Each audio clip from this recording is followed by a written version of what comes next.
Now, before we get into today's list, I have to say something. When Chuck Norris tells you a movie is good, you don't argue.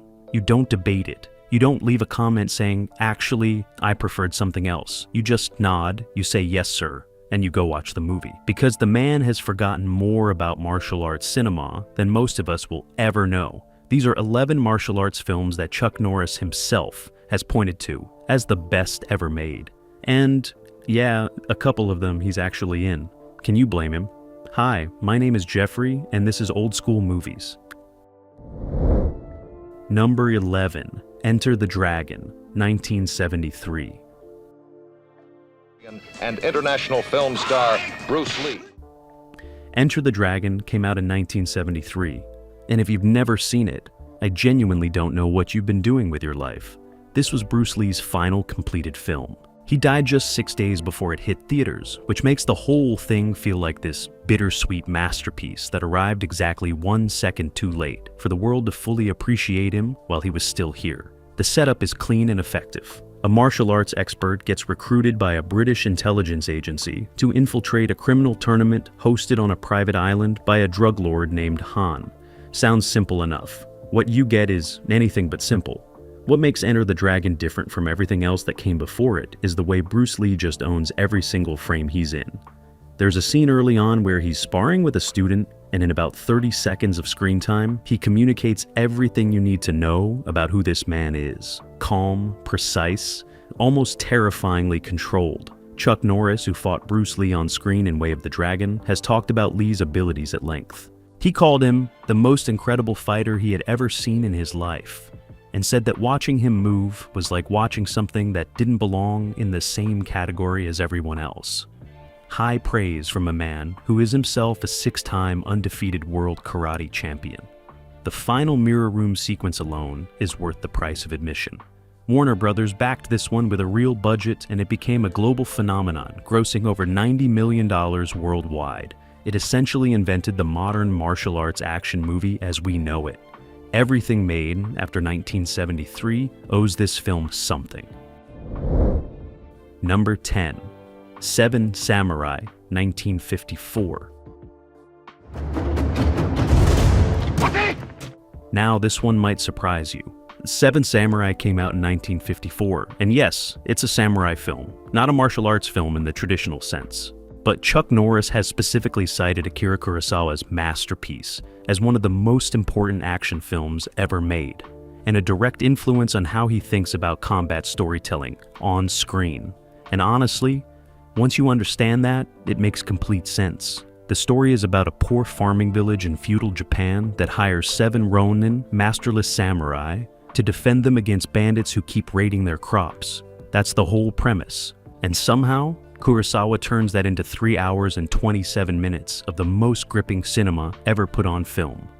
The battle sequences are extraordinary, especially the final rain-soaked climax, which gets copied constantly and almost never equaled. Kurosawa shot it with multiple cameras, which was almost unheard of at the time, and the result is this immersive, chaotic feeling that puts you right in the middle of the mud and the swords and the desperation. Toshiro Mifune, as the wild, unpredictable Kikuchio, is one of the greatest performances in cinema history, full stop. No asterisk, no qualifications. This film went on to inspire The Magnificent Seven and about 1,000 other movies and television shows. Scorsese loves it, Spielberg loves it, and now you know Chuck Norris loves it too. So if you haven't seen it yet, fix that immediately. Number 9, The Street Fighter, 1974. The Street Fighter came out in 1974 and was the first film to ever receive an X rating in America, strictly for violence. Not content of the adult variety, just pure, unfiltered, grotesque violence. That alone should tell you what kind of movie this is. Sonny Chiba plays Takuma Tsurugi, a mercenary martial artist who fights for money and operates completely outside any conventional moral code. He's not a hero. He's barely even an anti-hero. He's just this force of nature who will destroy anyone in his path if the price is right. Chuck Norris has talked about Sonny Chiba specifically as one of the most legitimately skilled martial artists to ever work in film, and you can see it. The fights in The Street Fighter are not choreographed in that clean, balletic way you get in a lot of martial arts cinema. They're brutal and ugly and fast, and they feel like they actually hurt.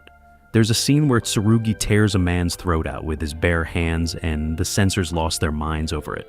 The film was cut in various markets, banned in others, and naturally became a massive cult hit because of all of it. Quentin Tarantino was so obsessed with this movie that he referenced Chiba directly in Pulp Fiction. But the real validation here is Norris putting it on his radar as a benchmark for authentic martial arts filmmaking. Watch it if you have the stomach for it. Most people do, some people don't. You'll figure out which one you are pretty quickly.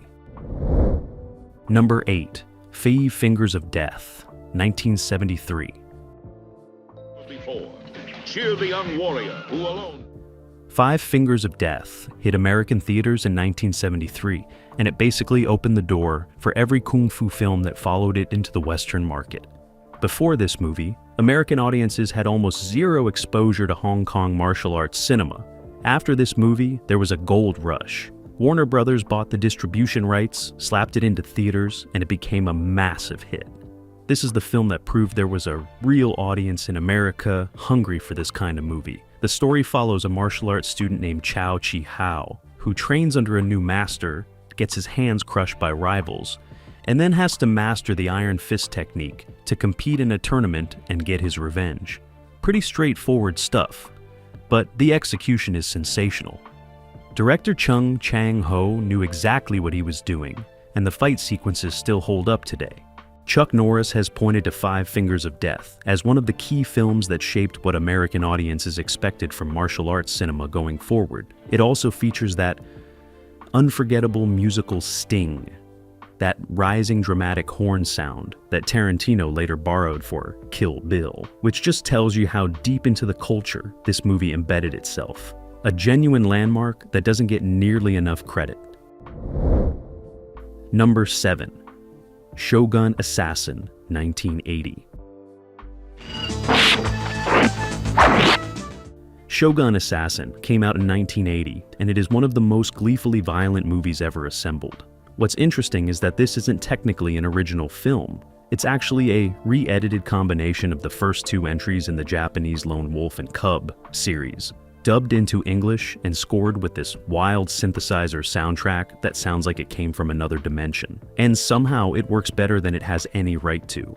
The story is about a former executioner for the Shogun, who goes on the run with his infant son after the Shogun orders his wife murdered. So now you've got this grief-stricken warrior pushing a baby cart through feudal Japan, killing basically everyone he encounters, and the blood in this movie is extraordinary. I mean that as a compliment. It geysers, it fountains.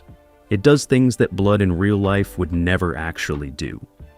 Chuck Norris has cited the Lone Wolf and Cub series as some of the finest samurai action filmmaking ever produced, and Shogun Assassin is the version that most Western audiences encountered first. The narration is delivered by the child, which gives the whole film this surreal, dreamlike quality that shouldn't work at all, and somehow works completely. It has a devoted cult following that has only grown over the decades. The Wu-Tang Clan sampled the opening narration. Quentin Tarantino screened it for the Kill Bill cast as homework. A young Chuck Norris was paying close attention long before any of that. Number 6. The 36th Chamber of Shaolin, 1978.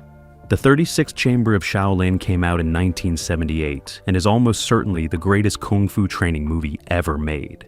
And look, that is a crowded field. There are a lot of movies about someone going off to train and coming back dangerous, but this one does it better than anyone else has ever managed to. Gordon Liu plays a young student named San Te, who escapes a massacre, makes his way to the Shaolin Temple, and then has to work his way through 35 chambers of increasingly brutal physical and mental training. The story is about a poor farming village in feudal Japan that hires 7 ronin, masterless samurai, before he's allowed to learn actual combat.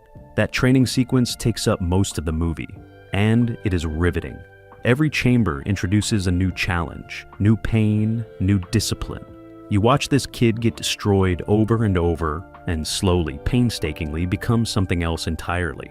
Chuck Norris has spoken about the discipline and dedication required to truly master martial arts, and the 36th Chamber of Shaolin captures that reality better than almost any other film in the genre. Director Lau Kar-leung shot the training sequences with this meticulous attention to the actual mechanics of what's being learned, which gives the whole film a credibility that most martial arts movies never bother reaching for.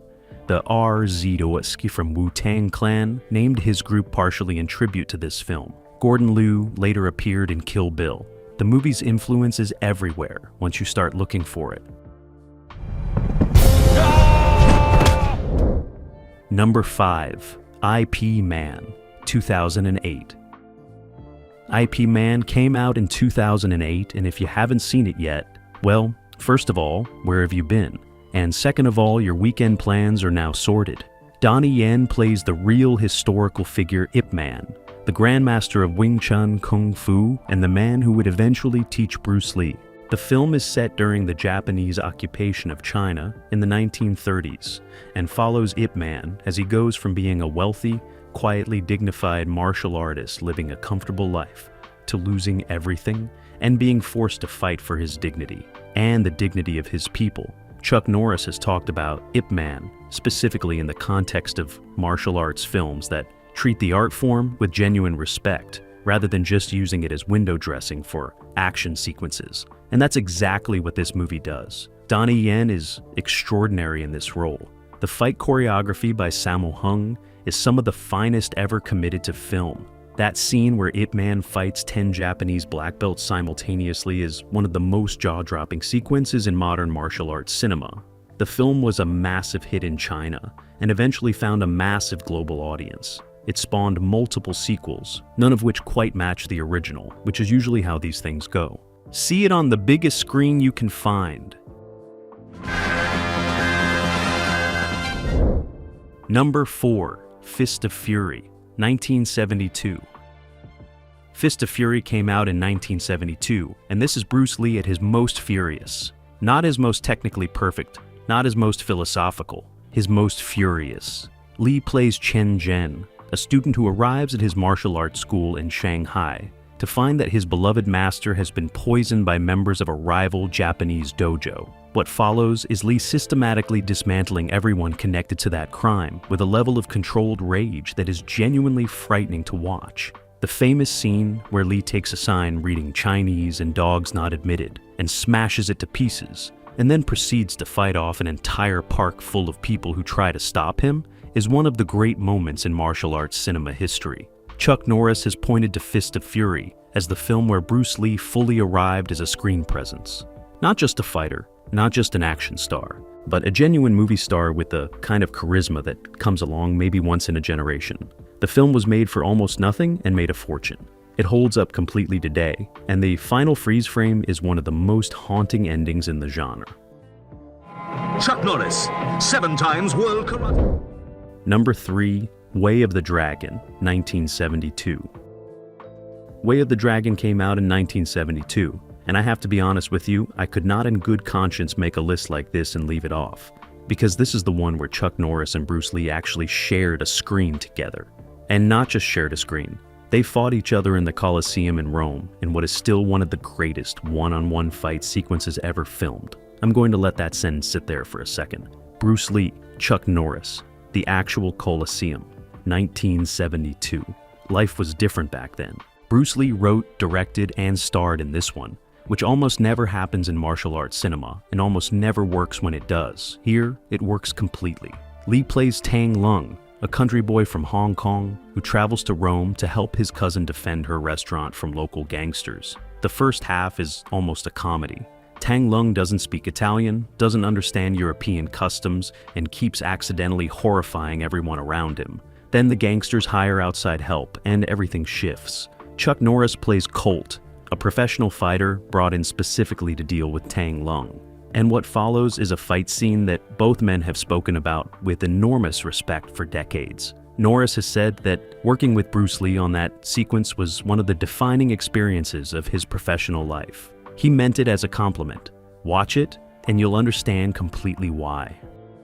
For the first time, the true story of America's...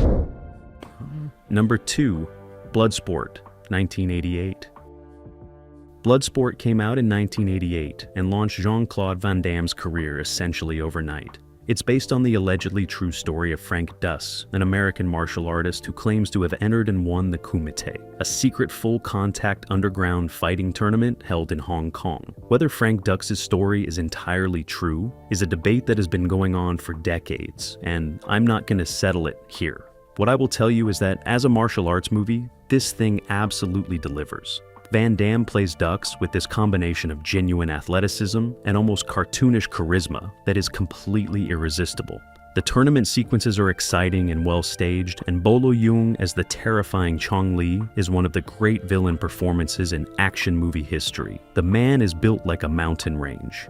Not his most philosophical, his most furious. Chuck Norris has pointed to Bloodsport as one of the films that successfully brought martial arts tournament competition to mainstream Western audiences in a way that felt authentic rather than gimmicky. It made over $11 million on a budget of around $2,300,000.